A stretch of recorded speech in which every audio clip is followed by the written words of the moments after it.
All right, so today's video is a reply to an article written by Doug Batchelor, and this is taken from amazingfacts.org for those who are interested in reading.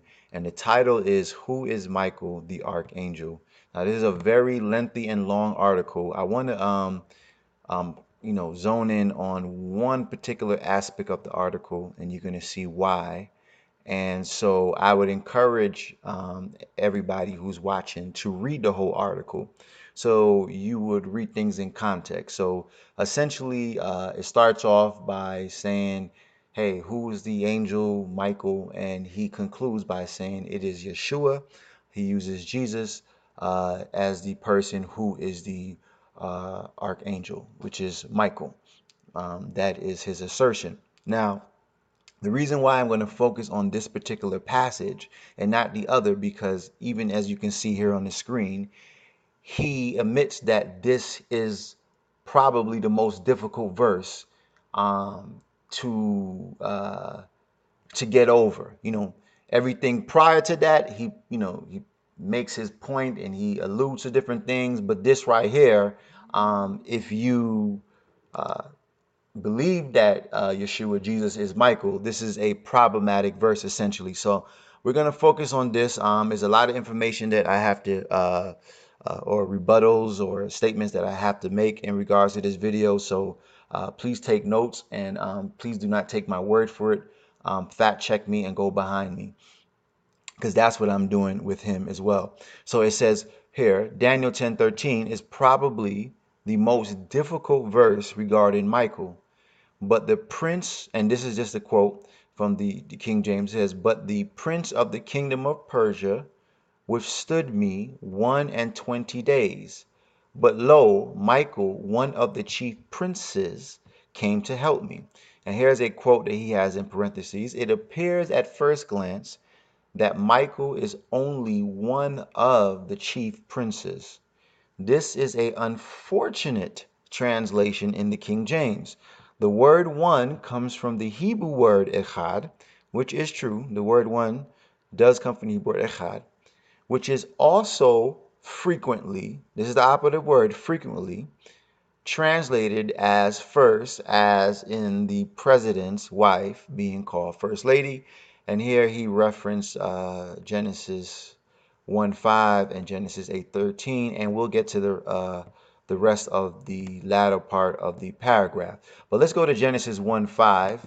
Um, Here it is, and this is a very familiar verse. It says, "And God called the light day, and the darkness called night, and the evening and the morning was the first day." So let's look it up in the Hebrew. Let me read it in the Hebrew. Vayikra Elohim la'or yom v'lehoshek kara lelayla vayi erev vayi boker yom echad. So this is the word echad that he's referring to in his article. So let's look up what echad means in the Strong, and this is where we can find it. Okay, here we go. It's translated first here in the King James Lee, and it is correct. It is from echad. So it's H259. Let's pull it up. As you can see, echad. All right. So I want to point out something very interesting. Now, I'm being very meticulous on how I present this because of how his argument is put forth. And you're going to see what I mean by that in a second. All right. So it is meant, echad is you, in as far as in the KJV, the translation count is 952 times. 687 of the times it is translated as one. 36 of the times it is translated as first out of the 952. And here you have other translations of it, of echad, but the vast majority, or the top two, if anything, you can say will be one and first, because next you have another's at 35 and other is at 30. Okay, now why am I pointing this out? Because technically speaking, echad can mean one or first, because you can clearly see here that it's translated 36 times as first, but the vast majority of it is 687 times as one. So let's go back to the article, because I want to point out something real quick. So he puts the word one comes from the Hebrew word echad, which is also frequently translated as first. So he's saying that it's frequently translated as first. But look at this. Let's do this. Let's prove this. 687 divided by 952 equals 72%. Okay, so 72% of the times it's going to be translated as one. And again, just bear with me. There's a reason why I'm doing this, and you're going to see very shortly. 36 divided by, and this is first, 952 equals what? 3%, if you round up, 0.38, 3%. So, or 4%, okay? I guess you round up 3.78, you can round up to 4%. So essentially 3 to 4% of the times, echad is going to be referred to as first. So I'm going to disagree with him that this is not a frequent translated as first. What is frequent, and this is just common sense, will be one. But we're going to give him a pass today because we got a lot of information to get through. Okay, so we're going to give you a pass, Mr. Batchelor, that we're going to say that this frequently shouldn't be there because anybody can see that this is very misleading because it's not frequently translated as first. Now I'm going to show you guys something real quick. Now, this is in English, we have days of the week, we name our days. In Hebrew, you don't name the days. The first day, or Sunday, is Sunday in English. In Hebrew is Yom Rishon, which is literally, Yom means day, Rishon means first. So technically speaking, the name for first in Hebrew, or the name that is often used for first, is Rishon. For example, and you have Monday, which is day 2, Yom Shani. And then you have Yom Shalishi, that's day 3, Yom Revivi, day 4, and so on and so on. And then you get down to the 7th day is Shabbat. That Shabbat is the only day that actually has a name that is not, titled by day or Yom. Okay? And in English, you would say Sabbath. So Rishon is technically the name for first, although you can equate echad and first.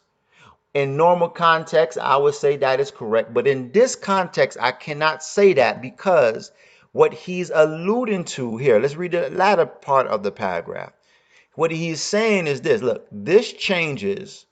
Let's go back up to this right here so we can read in context. This is an unfortunate translation in the King James. The word one comes from the Hebrew word echad, which is also frequently translated. 3% is, again, that's laughable. Okay, so frequently translated as first, as the president's wife. Now listen to this now. This now, based off this new revelation that we found 3% of the time, this changes the whole meaning of the verse to Michael being first of, greatest or, highest of, to the chief of the princes. Again, reference to Jesus. Because that's what he's saying. He's saying the translation in the King James Version is incorrect. And what it really should be saying, not one, but referring to the greatest or the highest or the first of all the princes. That's what he's basically alluding to. Now let's follow that lot. This for argument's sake, let's just follow what he's saying, okay? Let's go to Exodus 12:2. It said, and we're going to get to Genesis 8:13, where he references as well. It said, now this is Exodus 12:2. This month shall be unto you the beginning of months. It shall be the first month of the year to you. Now let's break this down. Now, what do we have for first? It said this month shall be the beginning of months. It shall be first. What name do we have? Rishon, which again is the Hebrew word for first. That is more of an accurate word for first. He does not mention that at all on the article. Let's look it up. Strong's H7223. Rishon, okay, found 185 times. The vast majority of it is going to be 129, and you have former, beginning, chief, and so on. But let's do the math on this. 129. I think divided by, was it 185.69, 0.697, which is essentially 70%. So 70%, that is a act. So for me to say, yeah, first is essentially rishon, that will be accurately for me say that it's more frequent that rishon is going to be translated as first, as he says echad to be in first. Okay, you don't have to even agree with my overall premise of why I'm making this video. This is just common logic and sense. 70% of the time, first is referred to in rishon. Rishon is going to be translated, excuse me, into first. When you see the word first, 70% of times, it's going to come from rishon. Or I'm saying the opposite. Rishon is going to be translated 70% of the times as first. Excuse me. All right, so hopefully so far is making sense. And again, I'm just pointing out the logical things that cannot be argued. This is not up for debate. This is just factual information that I'm presenting. All right, so let's look at Daniel 8:13. This is a verse that he referenced as well. Sorry, not Daniel 8:13, Genesis 8:13. That proves his argument that one should be first. Okay, so let's look at it. And it says, it came to pass 600 and the first year, in the first month, and the first day. So it uses the word first 3 times. Okay, look what we have. Okay, you have the year, and the first year, Shana, which is year, and the first, Rishon, the month being first, echad. So this is the 3.8% of the times right here where first is referred to as echad. But let me show you the reason why. So let's look at it in the Hebrew text here, because remember, down here is just the root words to the actual words up here. So let's look at it in the Hebrew text and see what it says in the Hebrew text. And we'll start from Shana right here, which is year. So Shana bereshon be'echad lechodesh. Okay, so to translate it, excuse me, let's just show you why. Let me show you why it has to be first and not one. Because it says in the 600 and the first year, okay, now think about it, in the 1 month, the 1 day. So in this context, in the English language, it makes sense to translate it as first, but only so it can make sense. But to now go here and say that one is not, is basically, don't read what you're reading, don't believe what you're reading in the King James Version, believe what I'm saying. That's what he's saying essentially. Ignore what you see here. I'm going to explain to you what he's really trying to say, and saying that is really referring to chief of, and it's totally incorrect. Mr. Batchelor, with all due respect. Okay? Now, for argument's sake, I'm going to give him the benefit of the doubt. Okay? But just to show you that this is not up for debate anymore, that this verse is accurately translated. Okay? Let's look at a different, I want to show you guys this right here. Now, this is the Greek Septuagint. I'm not certain, many people are familiar with it. Many people are not familiar with the Greek Septuagint.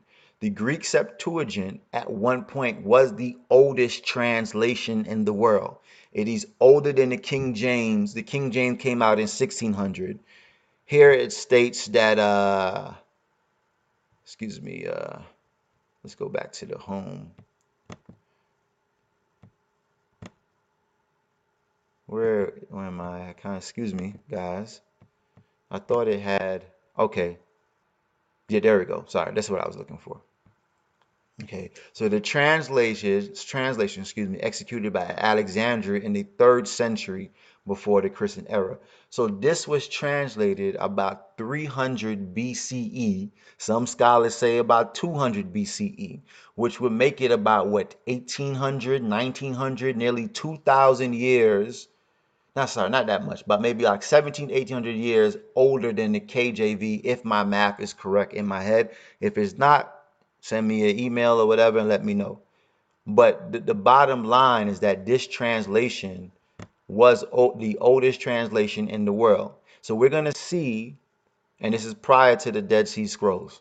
I don't know if I said that before, but let's see what it says in the Greek Septuagint, because he did mention, the Hebrew word echad, but this is the Greek Septuagint.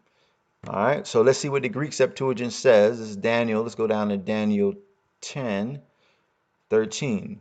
It says what? But the prince of the kingdom of the Persian withstood me 21 days, and behold, Michael, one of the princes, came to help me. You see, so if you're gonna argue the King James is incorrect, you can't argue now the Greek Septuagint is incorrect, because the Greek Septuagint predates the King James version. So you're telling me they both had it wrong? See, people, it doesn't make any sense.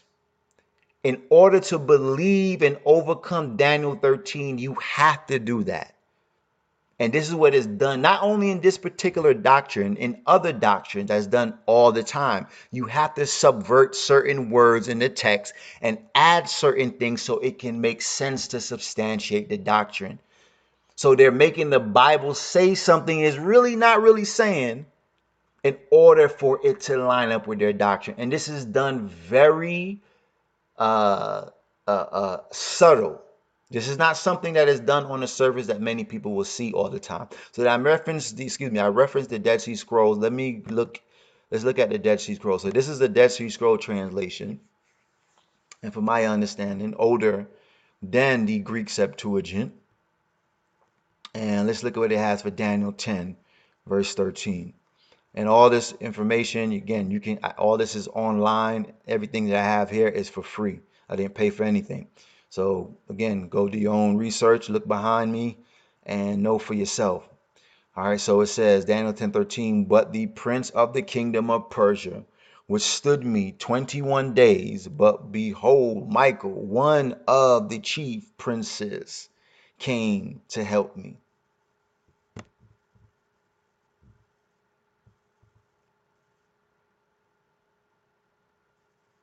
See? Let's go back down again.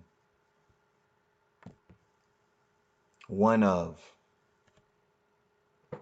Who is right or who's wrong? You got the oldest translations in the world, and everybody's saying the same thing. Who are we to believe?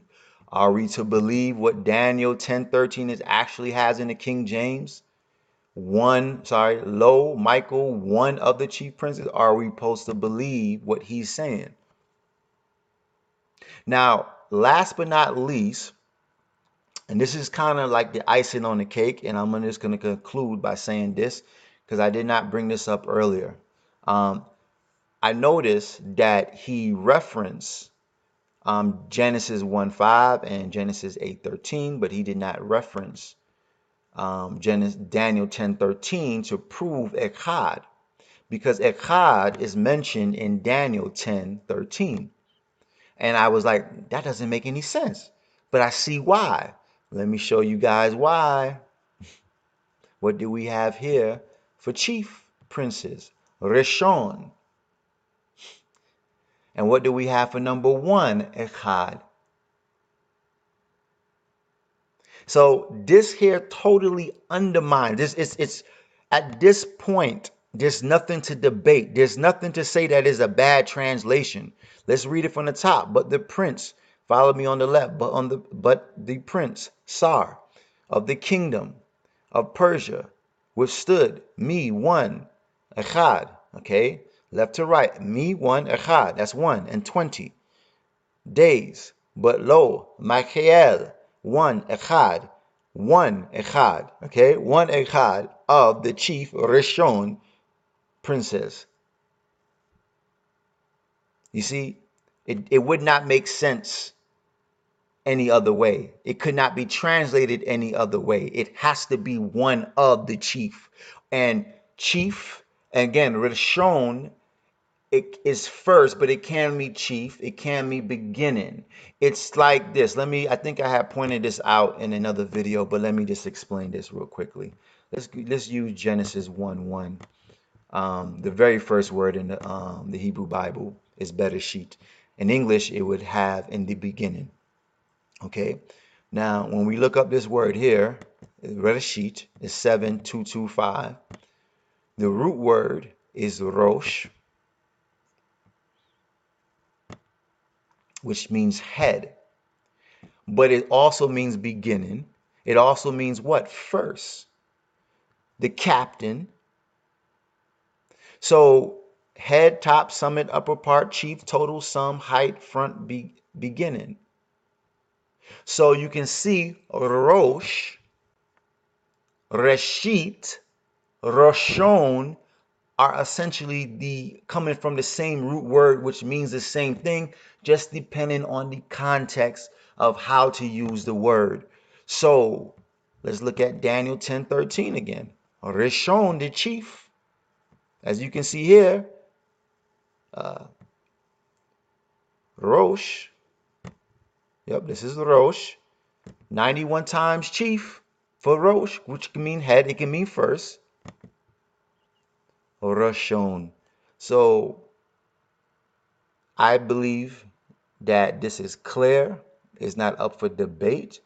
And let me just say this by closing with this. I don't have an issue with Doug Batchelor saying that I believe that Yeshua, Jesus, is Michael the Archangel. If this whole, and believe me, literally, I don't know if I said this earlier, but I can really make a 2-3 hour presentation debunking everything that's essentially put forth, because a lot of what is put forth in this article are assumptions and assertions that are not accurately substantiated. It is substantiated through a particular theological lens that could be debated. Okay. But for argument's sake, again, I don't have an issue with him saying that I believe Jesus is Michael. The issue that I have, and I even made videos in certain translations of the King James that I find sometimes are not accurately translated. But in this case, it is accurately translated. Okay. But when you take things and purposely distort it, when you say that echad is frequently translated as first, when we prove that it's only 3% of the times, we prove that first, rishon, is the Hebrew word for first. Okay, and that is used 70% of the times. It's very misleading to people who do not do their research. So you soak this information up, you go tell somebody else this information, they preach it to the neighbor preaches to the church, blah, blah, blah. And then before you have millions and millions of people taking information as fact when it is a distorted perspective and it's deliberate. Why I say this is deliberate? And this, I don't know Mr. Batchelor personally. I'm just going off information that he's put forth in this article and other videos that he has made on various topics. But let's look at this right here. Why I say it's deliberate. The angel of the Lord, the phrase the angel of the Lord is found 68 times in scripture. So he has definitely researched this stuff. This is not somebody who randomly wrote this article. This is someone who put a lot of time in researching his point of view. So why, Mr. Batchelor, when you come down here to the end of, essentially the end of your article, you don't put echad is mentioned 952 times. And 36 out of 950 times it is referred to as first. I wonder why. Because that will kill your whole argument. So the moral of the story is this: whether you want to believe Michael is the archangel or not, is to fact check everything everyone says, including myself. And just because someone keeps the Sabbath day doesn't mean that they're telling you the truth. And in this case right here, this is grossly distorted. And I'm being very kind when I say this, because Daniel 10:13 clearly undermines everything, because Michael is one of the chief princes, plural. How many, we don't know. And this is the reason why he said this is the most difficult verse to regarding Michael.